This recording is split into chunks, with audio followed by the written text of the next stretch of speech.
When genetically modified organisms hit the FDA's radar in the early 90s, FDA scientists were adamant that GM foods were significantly different than conventional foods. Jeffrey Smith, the leading expert on GMOs, points to secret documents that have been released revealing memo after memo describing toxins, new diseases, nutritional deficiencies, and allergens. Their conclusion was that the technology carried serious health hazards and required careful long-term research and human studies before they could be safely released into the food supply. Fortunately for the biotech industry, the scientists weren't the ones formulating GMO policy. Michael Taylor was.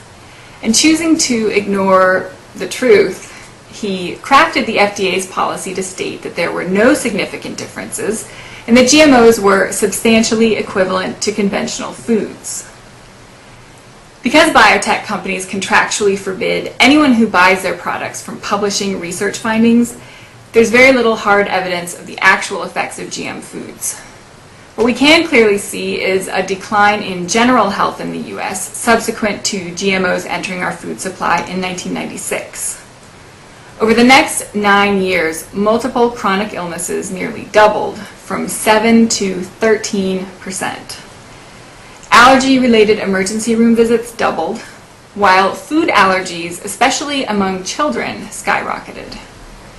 Asthma, autism, obesity, diabetes, digestive disorders, and certain cancers have also increased dramatically.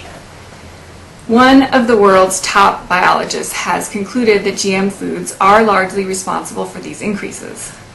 In May, the American Academy of Environmental Medicine concluded that a causal relationship exists between GM foods and infertility, accelerated aging, dysfunctional insulin regulation, changes in major organs and the gastrointestinal system, and immune problems such as asthma, allergies, and inflammation.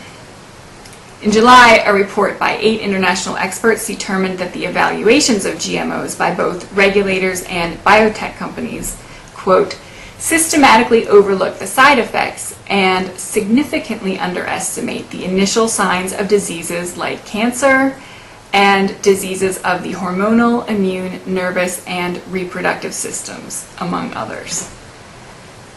Ultimately, it's up to each of us to do our own research and decide where we stand on the GMO issue. I've included links to my sources in the video notes if you need a place to start. I'm Shelley Roach for BiteStyle.tv. Thanks for watching.